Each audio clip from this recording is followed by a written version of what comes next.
When the holidays start to feel a bit repetitive, reach for a Sprite Winter Spiced Cranberry and put your twist on tradition. A bold cranberry and winter spice flavor fusion, Sprite Winter Spiced Cranberry is a refreshing way to shake things up this sipping season. And only for a limited time. Sprite, obey your thirst. Welcome back to another edition of the Disney Dish Podcast with Jim Hill. It's me, Len Testa, and this is our show for the week of Schmersday, December 8th, 2025. On the show today, news, including Disney looking to have a busy spring, and more details about Universal Orlando's proposed transportation network, plus surveys and listener questions. Then in our main segment, Jim talks about how the Roy E. Disney building in Burbank is serving as the inspiration for Hollywood Studios' upcoming Magic of Disney animation attraction. Let's get started by bringing in the man who says the only thing better than putting on warm underwear straight from the dryer is looking around the laundromat to see who they belong to. It's Mr. Jim Hill. Jim, how's it going? It's going well, Len, but never mind the laundromat. You know, when is somebody going to bring back the automat? I mean, Horn and Harder used to run 40 of these things in New York City alone. You pump a bunch of nickels into a slot and you lift a window and there's a plate of hot chicken a la king or a lemon meringue pie. These places were great.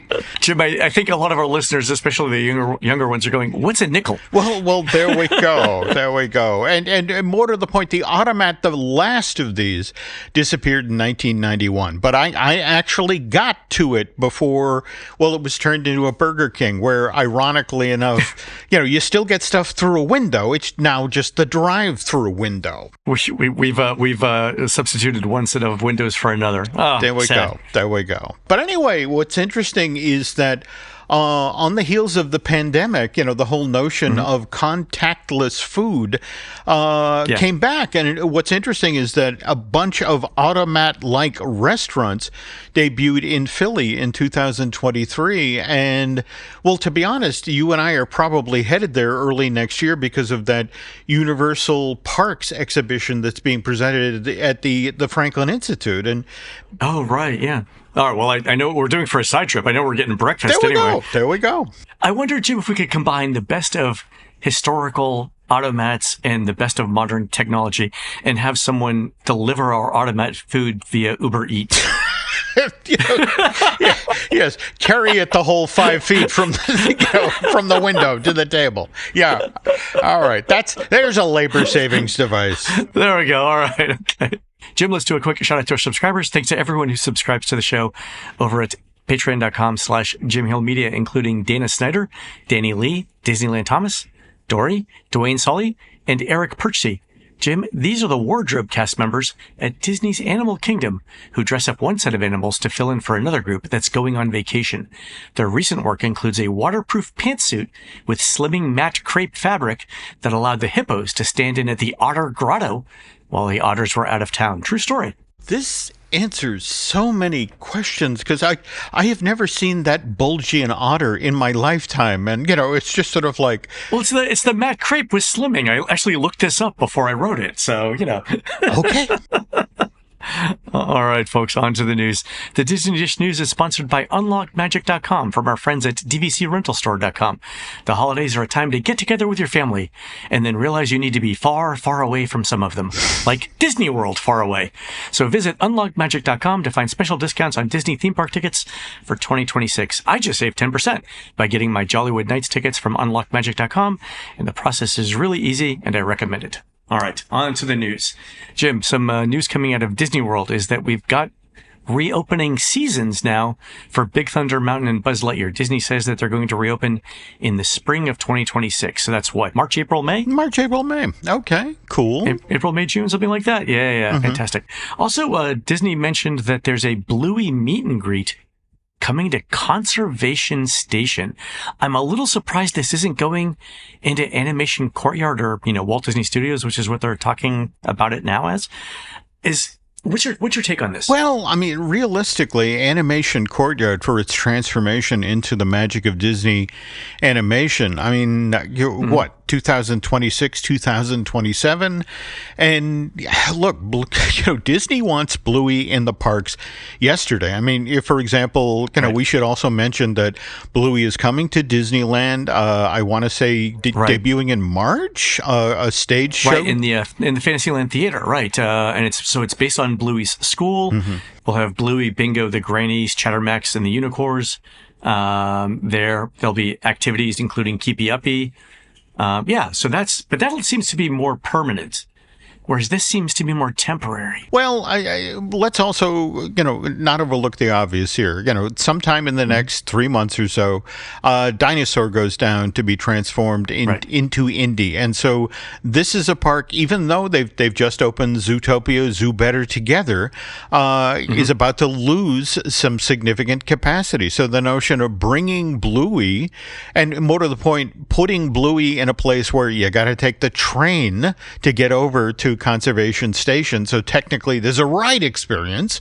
Sure. I mean, it's an interesting, Band-Aid to put on our heart condition. But I think exactly long range, you're right. I don't know if this is where Bluey and Bingo are going to be forever. But on the other hand, it's worth noting that Disney's really leaning into this. They're supposedly putting some Australian animals on display in Conservation Station as part of this. It's funny you mention the animals because there is a petting zoo out in Conservation Station.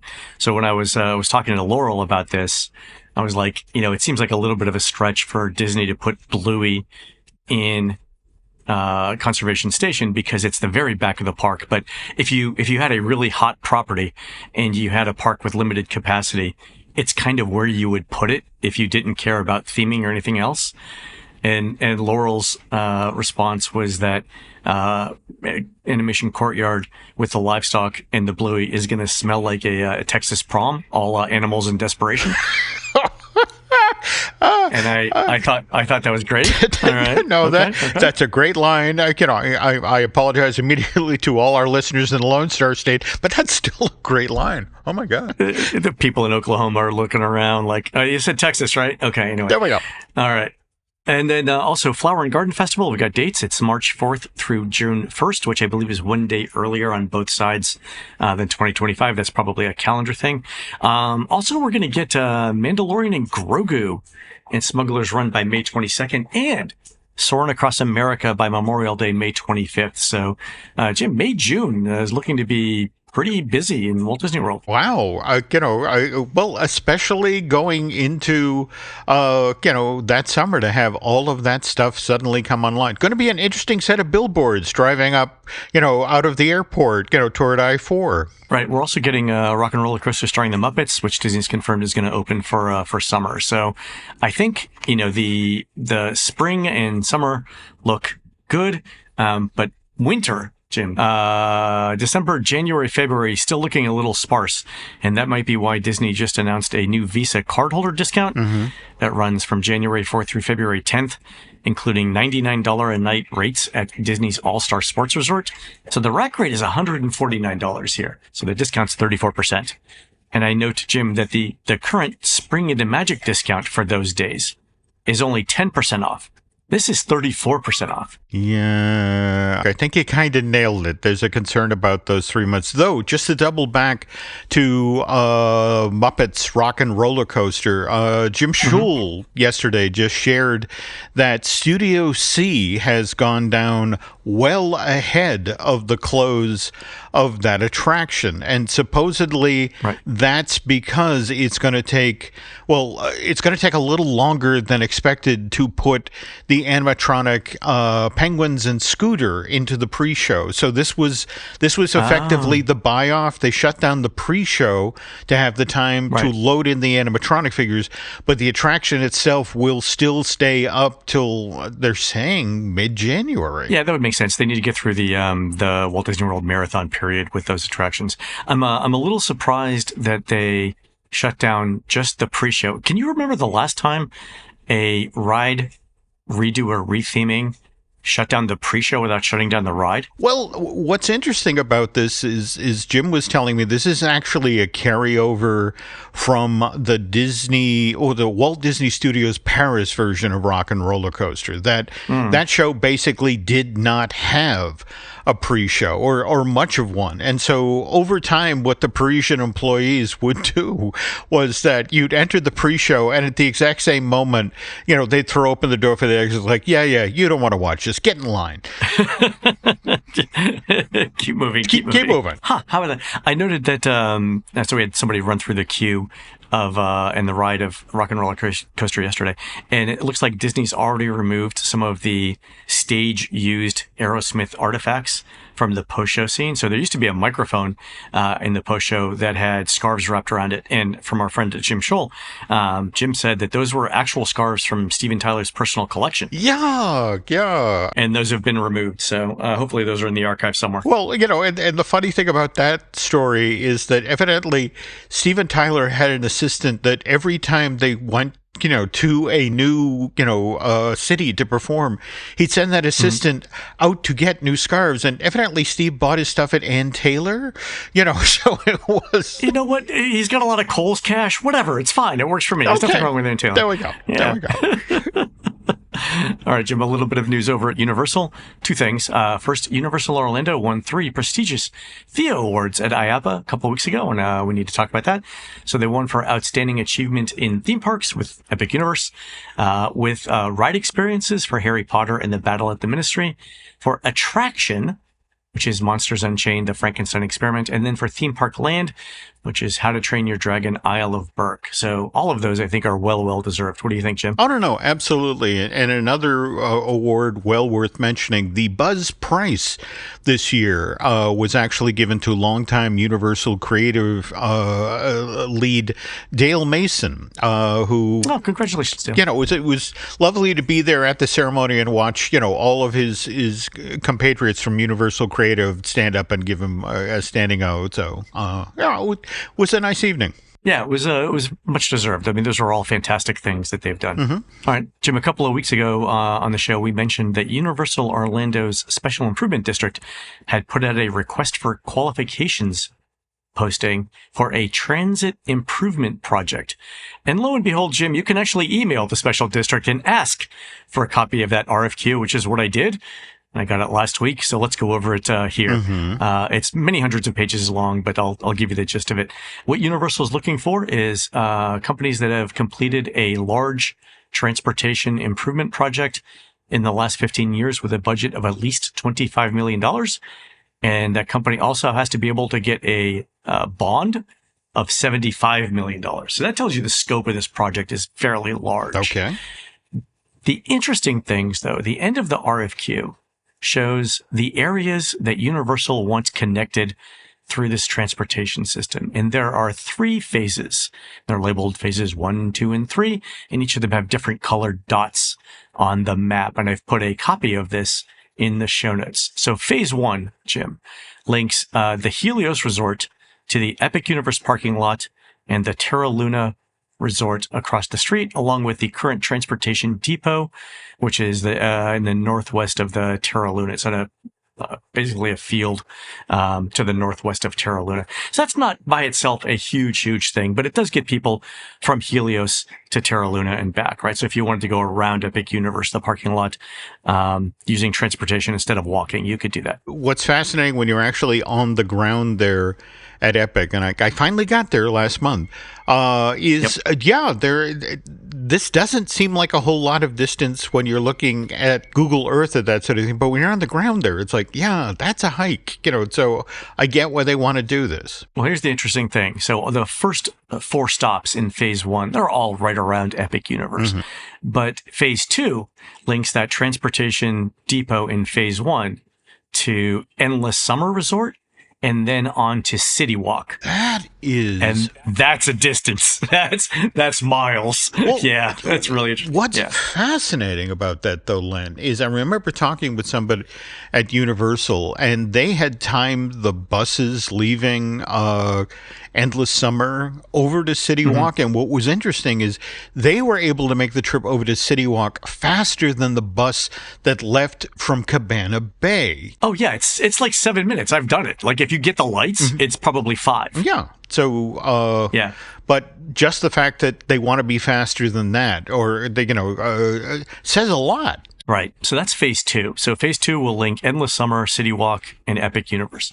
Then phase 3 extends from City Walk to Hard Rock Hotel and Portofino. So you've linked at this point the very northern parts of the Universal campus with the very southern parts of the Universal campus. And you've made City Walk, which, Jim, I don't need to point out to you, is the entertainment and retail complex center of Universal Orlando. That becomes the transportation hub for that northern part of campus. Not to belabor the obvious here, but the very fact that they are looking for a faster transportation mode to the Hard Rock and the Portofino. Remember, you can get there by their network of boats, and it's a charming, way to do things. But it's not especially fast. It's not. Yeah, I've walked it, and it's the boats are faster than walking, but not substantially so. There we go. The other interesting thing, I'm just throwing this out here because it's not part of the RFQ, but Jim, if you look about a mile southeast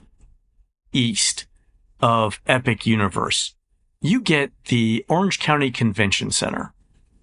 And one of the super interesting things about that fact is that that's also where a Brightline train station is supposed to go from the airport.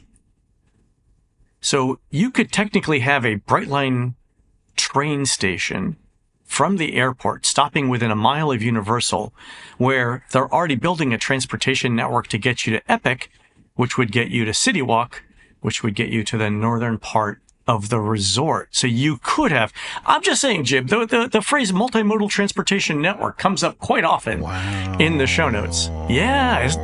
That's interesting. Okay. So that would link all of Universal Resort to the airport. Okay. How about that? This bears watching, Len. It'll be interesting to see who steps up and goes after this project. I'm really interested to see who is sent in qualifications for this bid. So I know of 2 companies so far. I'm trying to get confirmation on it yet, but I know of 2 companies who I think have done it, and the solutions that they're going to propose are super, super interesting. Nothing like we've seen before. So we'll see.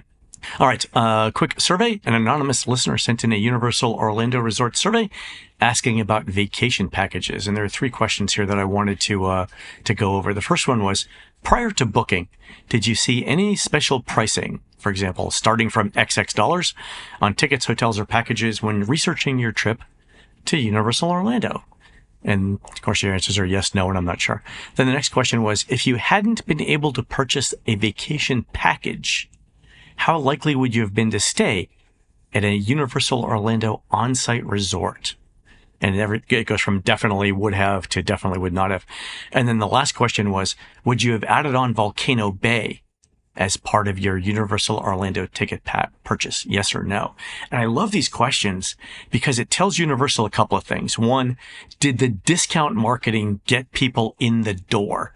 So you may have seen, save $25 on tickets, but some of them booked packages with the hotel instead of just tickets and an offsite hotel. So the second question tells you that.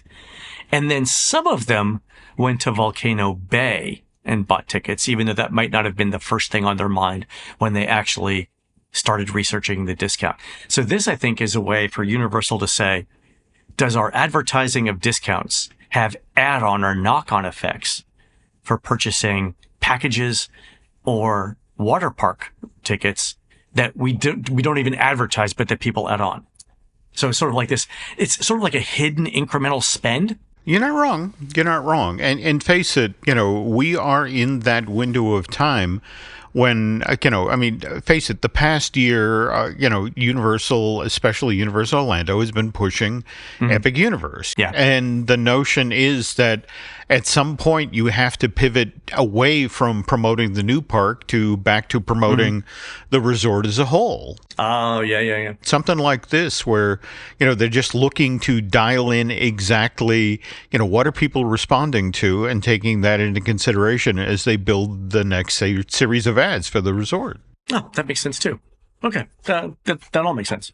All right, Jim, on to listener questions. A few people, including Mandy, Chris, and Alex, wrote in to say that, yes, the Tron Ares overlay is still going on after our most recent visit in mid-November to the parks. So Chris wrote in to say that I can confirm that when my daughter and I rode it on November 25th, she barely made the 48-inch height requirement, but it was definitely still there. And Chris included a photo of him and his daughter on the ride. And they look like they're having fun. They do. They look like they're having a good time. But it's Mandy's letter, the next one you're about to read, that makes me feel better because, I put this out here. I went, Wednesday night during the fireworks when we were in town for IAPA, and it was one of these things, made it all the way through the queue, did the ride experience, never once saw the Tron Ares red programming. And it was like, what's going on? I mean, I know they said it was a limited time, but the movie's still out in theaters. And right. So Mandy wrote it and says, it explains what was going on with you. My friend and I walked into Tomorrowland, Mandy says, expecting to see red Tron. It wasn't. We stood in line for the People Mover, and I saw out of the corner of my eye that it turned red. By the time I told my friend to look and grab the phone from my pocket, it was gone and back to blue.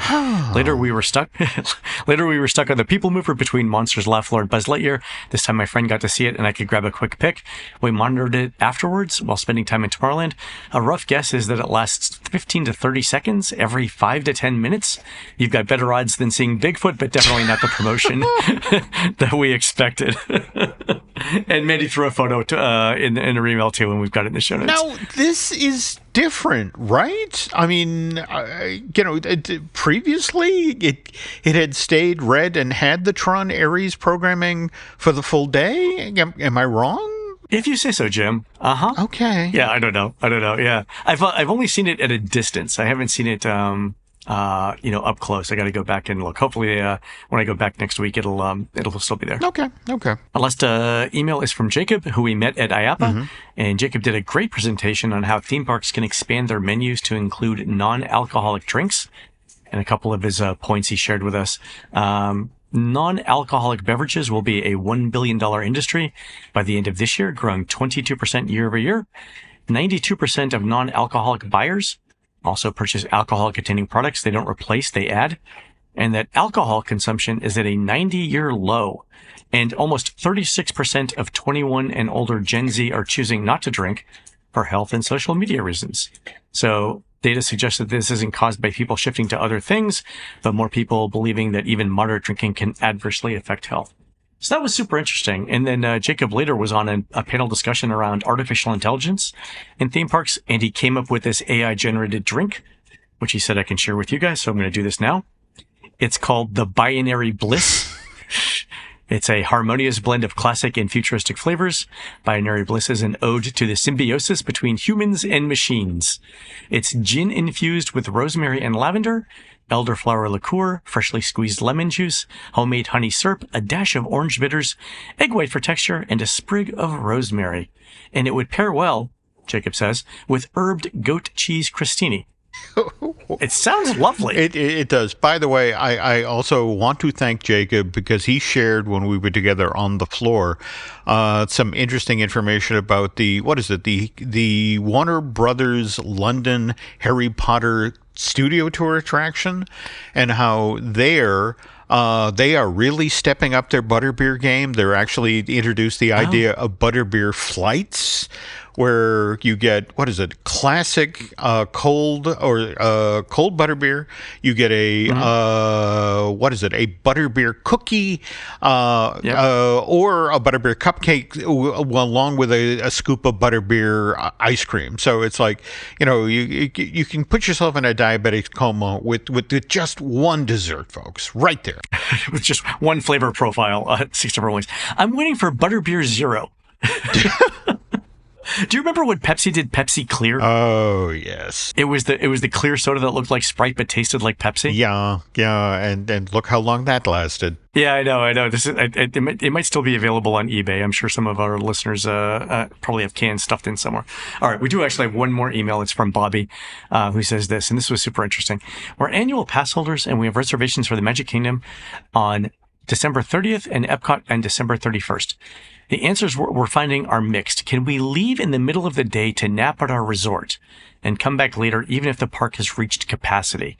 So is it better to swipe in early and leave and then come back, or is it better to just show up later for the first time and stay?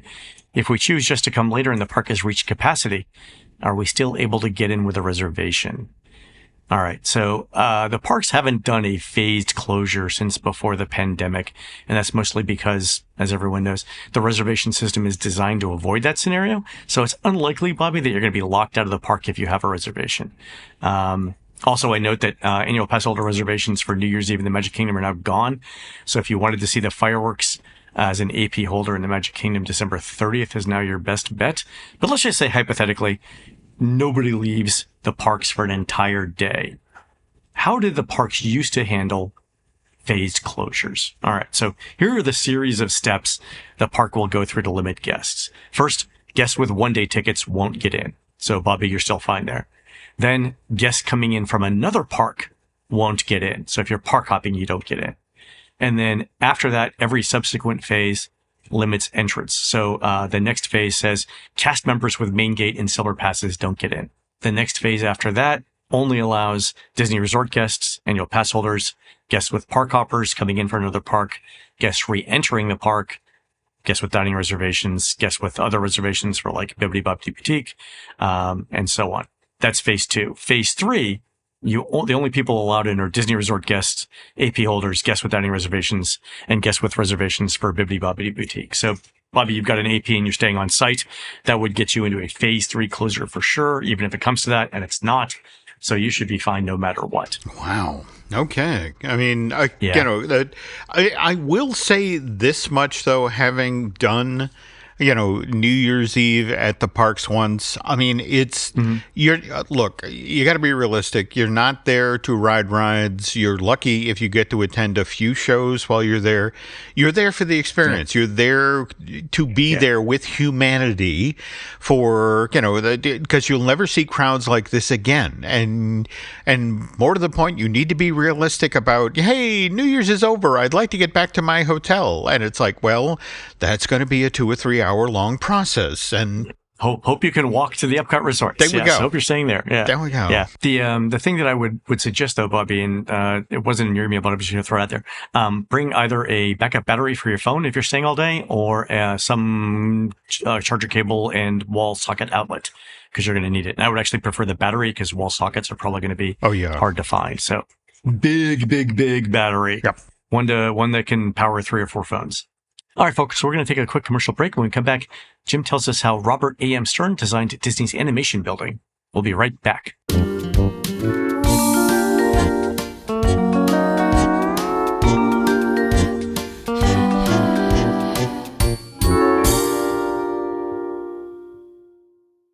The Who's Down in Who Newville were making their list, but some didn't know Walmart has the best brands for their gifts. What about toys? Do they have brands kids have been wanting all year? Yep, Barbie, Tony's, and Lego. Gifts that will make them all cheer. Do you mean they have all the brands I adore? They have Nintendo, Nespresso, Apple, and more. What about... So the Who answered questions from friends till they were blue. Each one listened and shouted, from Walmart? Who knew? Shop gifts from top brands for everyone on your list in the Walmart app.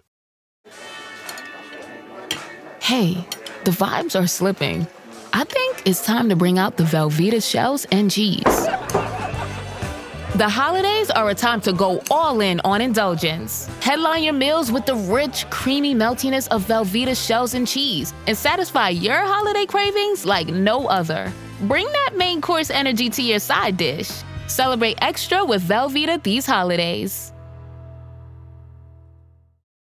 My name is Percy Jackson. Getting in trouble is like breathing for me. The hit series returns to Disney Plus and Hulu. The danger the camp is under is greater than you can possibly imagine. For the key to our survival, 3 of you must quest to the Sea of Monsters. Let's go do the impossible. Percy Jackson and the Olympians. New season 2-episode premiere December 10th on Disney Plus and Hulu. Learn more at disneyplus.com/what's on.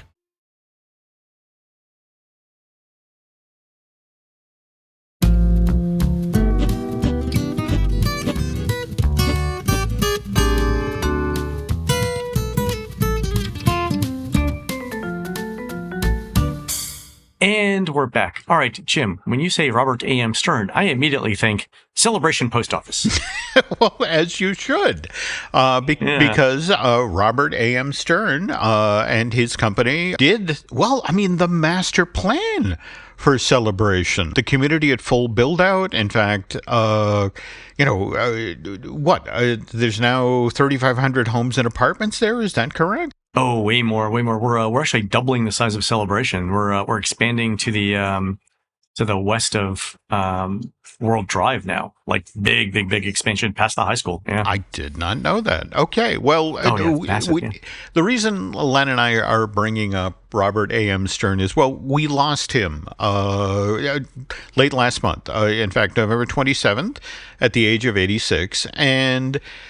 Look, when Michael Eisner was in his architecture patron phase, Robert was clearly his favorite. I mean, look, Michael Graves, he got to do the Team Disney building in Burbank, the one with the giant dwarves out front, not to mention the Dolphin and the Swan in Florida and the Hotel New York over at Disneyland Paris.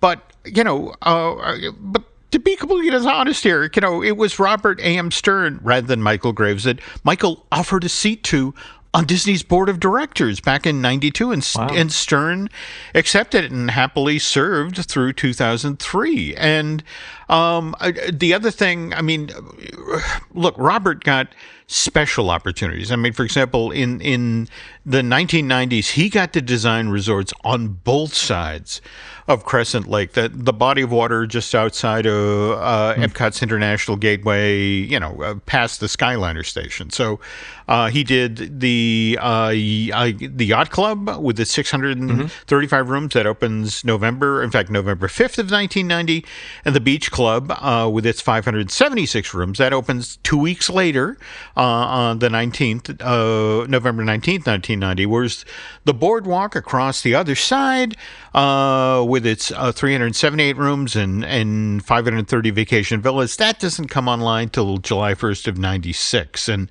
as Len mentioned, in between those two projects, he's heavily involved in Celebration. But Len, none of this would have happened if Eisner hadn't really liked the very first thing that Stern designed for the Walt Disney Company, which was the Casting Center, which opens March of 99. And I have to assume a lot of our listeners are familiar with this. If they've driven on I-4 and are headed to the parks, they've seen this. Yeah, it's got like a Harlequin pattern paint job on the outside, and it's got Disney characters. Yeah, out there as well. Yeah.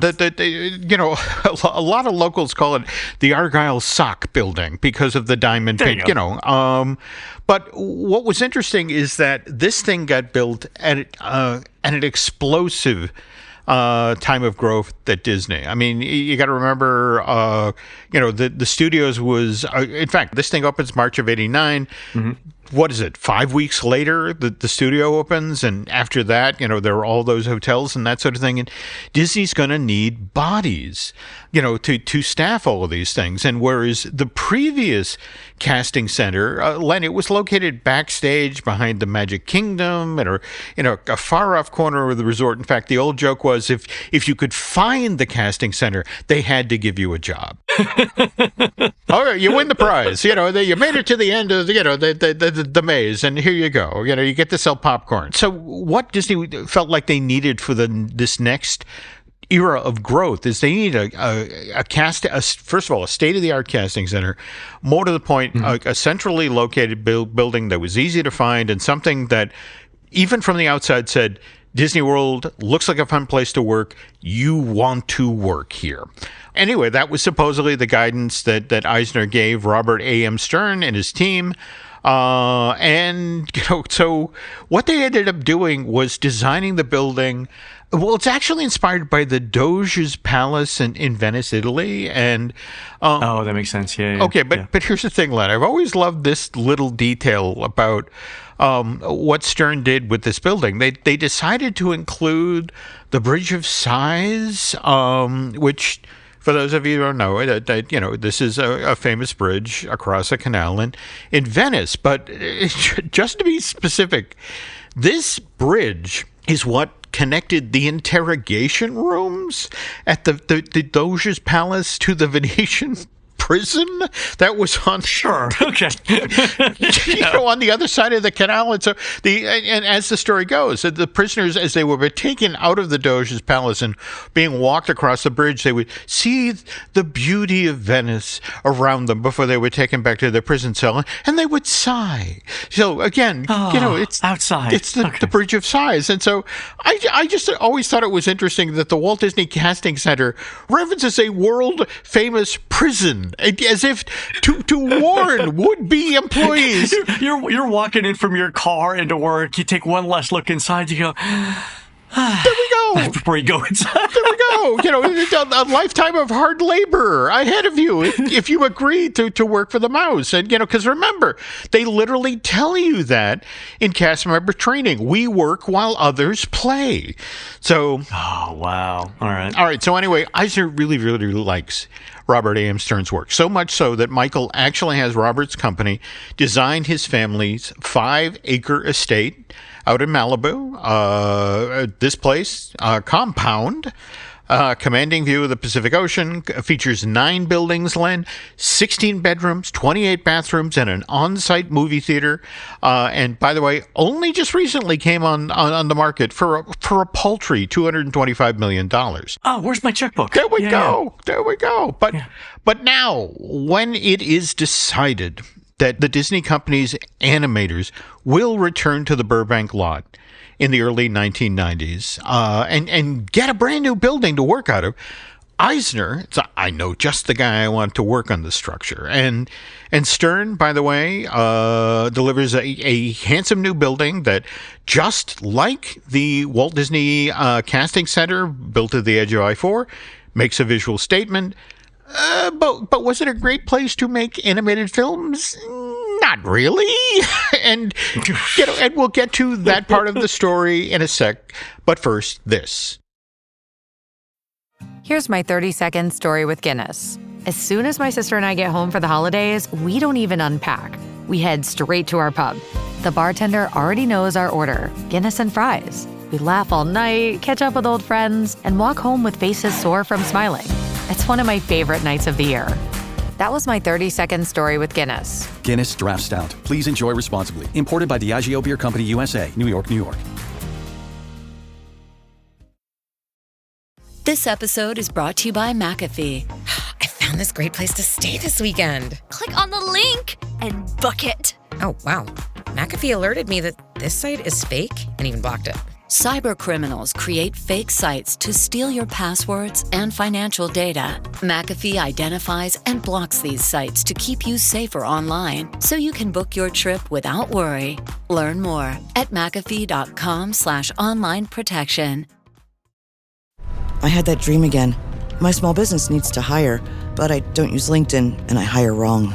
So our orders get all backed up. We're drowning in paperwork, then actually drowning, careless fighting off sharks with a stapler, and pirates are pillaging the office copier, and then I wake up. Don't let hiring nightmares ruin your dreams. LinkedIn Jobs' new AI assistant goes beyond the resume, using unique insights to deliver a smarter shortlist. Post your job for free at linkedin.com/quality. Start hiring today with LinkedIn.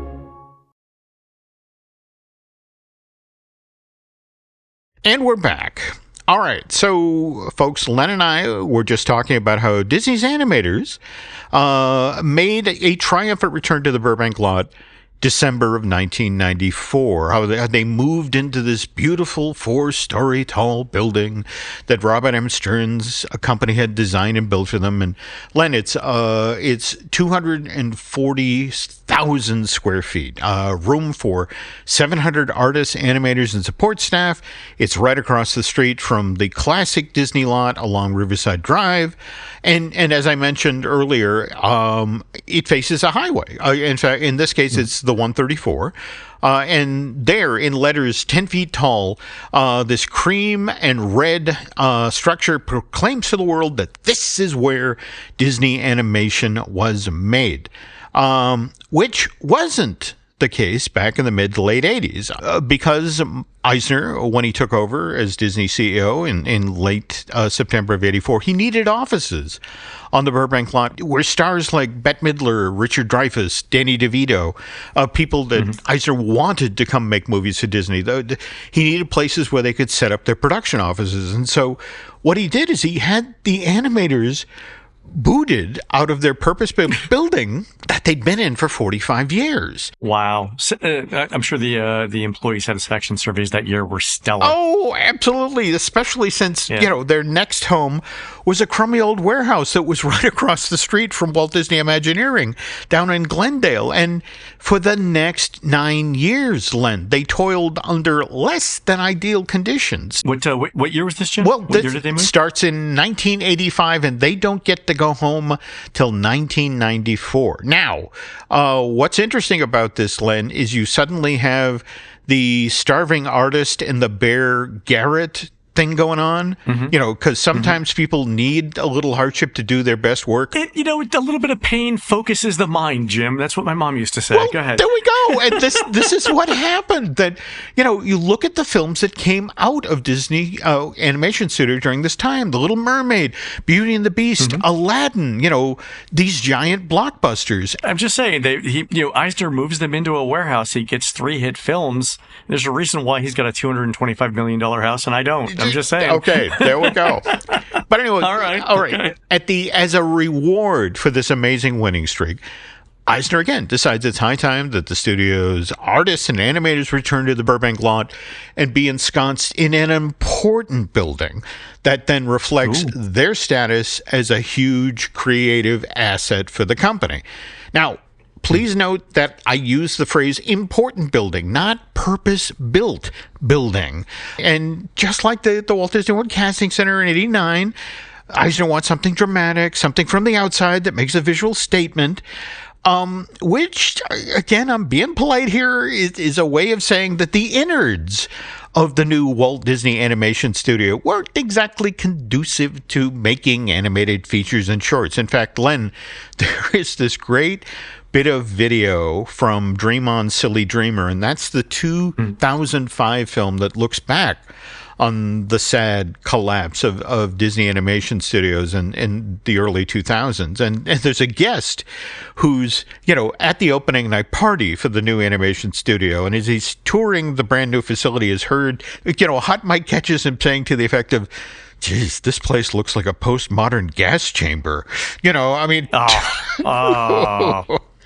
So, not great. So they were longing for the days of the warehouse. The warehouse is starting to look pretty good. Now, what's the irony here is that Robert A.M. Stern, when he's designing this new animation facility, his team actually reaches out to George Lucas for assistance with the thinking that, because he has ILM. Yeah, he has ILM. He's made a lot of very successful films. So he would be the perfect guy to consult when you're setting a modern movie production facility up. But here's the thing. George Lucas had made a number of highly successful live action films that were loaded with visual effects, which is different than full-length animated features and shorts. In fact, Lucas's initial attempt at making an animated feature, 1983's Twice Upon a Time, did so poorly with test audiences, it barely got released. I mean, mind you, I think it's charming, but, the fan club for that movie could meet in a phone booth. All right. Anyway, so here's George telling Robert's people the best way to set up a modern animation studio, which is why, after all of Disney's California-based animators move into this brand new building, the studio's hot streak turning hit after hit of animated films, comes to a close. And Disney starts making features that underperform at the box office, like Hercules, Atlantis, The Lost Empire, and Treasure Planet. I mean, Jim, clearly the solution here is to get a bunch of canvas tents in the Burbank parking lot at 1401 Flower Street. You're not wrong. Indoor plumbing optional. I'm just saying, you guys want running water? I need a hit film. There we go. But again, interesting you bring up a hit film, because during this time period, the late 90s, early 2000s, the only hit films that came out from feature animation, we're talking Mulan in June of 98, Tarzan in June of 99, and then Lilo and Stitch in 2002. They're all produced outside of California. Mulan and Stitch are made at Disney MGM at Feature Animation Florida, where Tarzan is actually made over in France at a satellite studio that Disney has temporarily set up over in Paris. Oh, okay. All right. Anyway, we now jump ahead to January of 2006. This is when Disney buys Pixar for $7.4 billion, and John Lasseter becomes the new creative head of Disney Animation Studios. And as he tours this Robert A.M. Stern designed animation facility, Lasseter is like, well, this place looks great from the outside, but it's a mess on the inside. And given the way this studio is laid out, there's no way that the people who work here have the same sorts of casual conversations that lead to honest collaboration, which is where you get truly great animated film. So, and look, Lasseter knows what he's talking about. After 10 years of making movies at Point Richmond, where, by the way, Len, Pixar employees would periodically hear over, the intercom of the building, don't go out in the parking lot. Shelter in place. Jim, I'm just saying, the artists respond to pain. No, this is the thing. Literally, they're told that the Chevron plant down the street has had a gas leak again. Yeah. Okay. All right. But anyway, in 2000, they moved to a brand new studio set up in Emeryville, purpose-built structure. Mm-hmm. It's beautiful. You and I've been there. Oh, yeah. No. 218 square feet, 2-story structure, glass, wood, steel, lots of natural light, and it looks like the exact opposite of a postmodern gas chamber. It's very open and lots of people walking around. I mean, in terms of collaboration, it does not get more open than that. There we also, go. Wonderful cafeteria. There we go. But Lasseter tells the staff at Walt Disney Studios, look, we're going to keep the outside of the building looking the way it does, because, again, Stern delivered a handsome-looking building. But let's see what we can do with the interior. So they start small. They begin ripping out a lot of empty cubicles, and they can do that because, again, this is a Disney that's still recovering from the Dream On Silly Dreamer period where there were 700 people in the building, and right now there are only 500 people in the building. Wow. Okay. But they create the space where people can meet up during the workday. They can interact. And with these seemingly little changes, the movies that Disney Animation Studio get better. And they finally get their first real hits. We get Tangled in November of 2010. That sells 591 million tickets worldwide. And then Frozen, November of 2013, which doubles Tangled's box office take. That does 1.2 billion worldwide. And so Lasseter, at this point, is able to turn to Bob Iger and said, look, I just made you a ton of money. Let me use some of that money to redo the interior of the feature animation building, top to bottom. And I promise you will get that money back with higher grosses and increased productivity. So Iger says yes. And for the second time in 30 years, Len, Disney's animators leave Burbank and set up shop elsewhere. This time around, it's January of 2015, and instead of moving to a warehouse across the street from Imagineering, they actually move into an old WDI facility, their fabrication facility, Tahunga. Yeah, you know what, Jim? You know what else besides pain helps animators? The smell of fiberglass resin. Yes. It just releases the creativity endorphins in the brain. Okay, yes, and also the cherry on the sundae, it's in the flight path of Bob Hope Airport, so it's gonna exactly. I'm just saying, perfect. So I'm guessing here there's like tons of, at least a couple of hits have come out of this. Well, no, and you're not wrong, because this is the building where Zootopia and Moana are made. Jim. I mean, what do we have, like 4 data points here saying that artists should be in crummy facilities? Okay. All right. I'm just saying. Go ahead. We are not making any friends at Feature Animation today. Exactly. Maybe we go in and we break their colored pencils before they show up to work every day, just for, maybe we get like a quick, really good short cartoon out of that. Go ahead. There's an idea. But the 22 months later, they move into this building that is now as sweet inside as it looks outside. Mm-hmm. Of course, the irony here is that John Lasseter, who, by the way, got a spectacular new office built for himself, built in this building as part of this renovation project. In fact, Len, it had, huge chunks of his Toy Story toy collection. But he doesn't get to spend a whole lot of time in his new office in the Roy E. Disney Animation Building. And by the way, that's another thing we should mention here, that following the death of Walt's nephew in December of 2009, the following year, 2010, Bob Iger has the animation building in Burbank renamed in Roy's honor. And that dedication ceremony happens May 7th, 2010. Okay. All right. Anyway, back to late 2016. The animators moved from Tahunga back into the newly renovated Roy E. Disney Animation Building. However, by November of 2017, John Lasseter is on the outside looking in. He's gone or been placed on a 6-month-long sabbatical while the company looks into some uncomfortable interactions that he had with Pixar and Disney employees over the years. And by 2018, end of 2018, John has exited the company entirely, but January 2019, he's now installed as the new head of Skydance Animation. Oh, all right. Okay, back now to the Roy E. Disney Animation Building, which, again, is the setting for Once Upon a Studio, that live-action animated thing that Disney released back in June of 2003. It debuted at Annecy that year. This was done for the... Is it really that long ago? June of 2023? Yeah. Well, again, almost it debuted at Wow, Annecy, and I want to say it then bubbled up for the general public to see November of that year. So it's really only been 2 years at this point. 2 years. Okay, but again, this was done to celebrate the 100th anniversary of the founding of Disney Brothers Studio, and again, that's the original name of the company, folks. Didn't get renamed to Walt Disney Studio till 1926, and wasn't incorporated as Walt Disney Productions till 1929. But what with Robert A.M. Stern's recent passing, there has been a lot of talk lately online about how the magic of Disney animation, again, the attraction that Len and I were talking about earlier in today's show, that's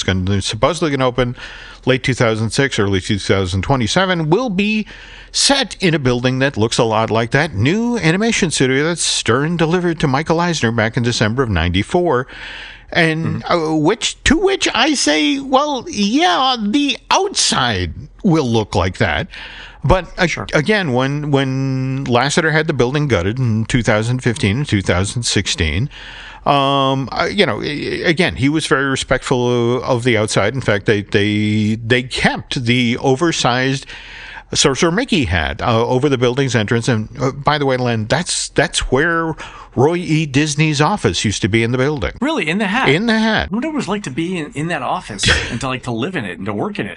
Well, the stories I heard was, A, it got hot, and B, the acoustics were a little strange. Okay.